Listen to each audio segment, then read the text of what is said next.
بسم اللہ الرحمن الرحیم۔ السلام علیکم۔ میں ہوں آپ کی اردو کی معلمہ راحیلہ سمیر، اور جیسے کہ آپ کو پتہ ہے کہ یہ ہمارا پیریڈ ہے اردو برائے جماعت ششم، اور آج ہم پڑھ رہے ہیں تیسرے باب کا تیسرا سبق، محسن پاکستان ڈاکٹر عبدالقدیر خان۔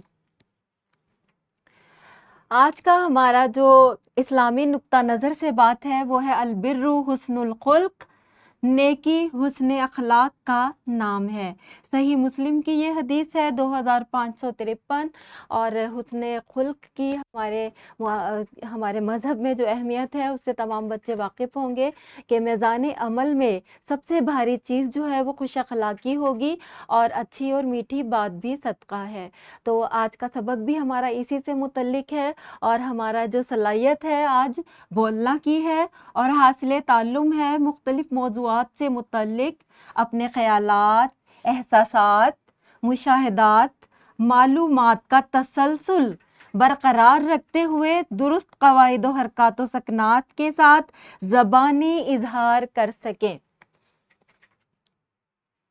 اس سے پہلے کہ ہم جو ہے آج کا سبق سیکھیں کہ اچھا بولنا کس طرح ہے، اپنے احساسات کا اظہار کس طرح کرنا ہے، اپنے مشاہدات کو تسلسل سے کیسے بیان کرنا ہے، ہم ایک چھوٹی سی سرگرمی کر لیتے ہیں۔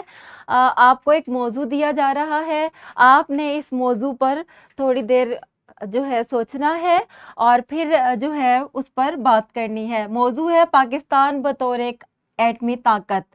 اس موضوع پر بات کرنے کے لیے سب بچوں کو کچھ وقت دیا جا رہا ہے، ہر بچہ اس موضوع پر بات کرے گا۔ ویڈیو کو پاز کریں اور یہ سرگرمی کریں۔ امید ہے کہ آپ نے یہ سرگرمی اچھے سے کر لی ہوگی۔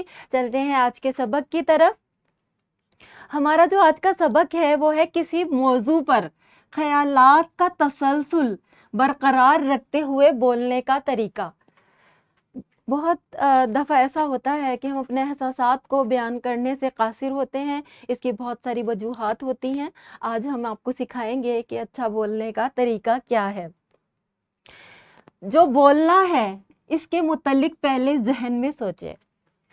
کسی دانا کا قول ہے پہلے تولو اور پھر بولو۔ جو بھی آپ بولنا چاہتے ہیں پہلے وہ جملے ذہن میں ترتیب دے لیں، اور اس کے بعد آپ بولنا شروع کریں، تو اس سے بہت زیادہ امکان ہے کہ آپ کے جملے ہیں جو ہوں گے وہ درست ہوں گے۔ دوسرا ہمارا جو نقطہ ہے وہ ہے موضوع سے متعلق خاکہ مرتب کرنا۔ جو بھی آپ بولنا چاہتے ہیں پہلے اپنے ذہن میں خاکہ مرتب کر لیں۔ خاکہ مرتب کرنے سے مراد یہ ہے کہ واقعات کا تسلسل بنا لیں کہ پہلے میں نے یہ والی بات کرنی ہے، اس کے بعد یہ دوسری بات یہ ہوگی، اور تیسرا واقعہ میں نے یہ بیان کرنا ہے۔ اس طرح خاکہ بنانے سے آپ اچھا بولنے کے قابل ہو سکیں گے۔ تیسرا نقطہ جو ہے وہ ہے موضوع سے متعلق مواد تلاش کریں۔ اگر آپ کو کوئی موضوع دیا گیا ہے، آپ نے تقریر کرنی ہے یا کسی موضوع کے متعلق بات کرنی ہے، تو پہلے آپ اس موضوع سے متعلق مواد جو ہے وہ تلاش کر لیں، اور اپنے کاپی پر اہم نکات بھی لکھ لیں۔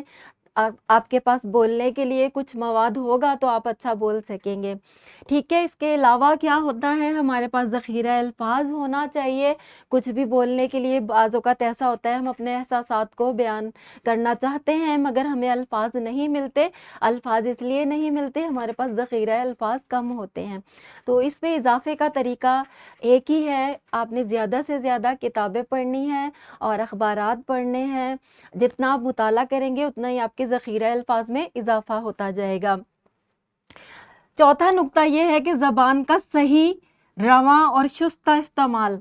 زبان کا صحیح استعمال آپ کس طرح کریں گے؟ آپ زیادہ سے زیادہ افراد کی گفتگو سنیں کہ وہ درست قواعد کے ساتھ کس طرح بولتے ہیں۔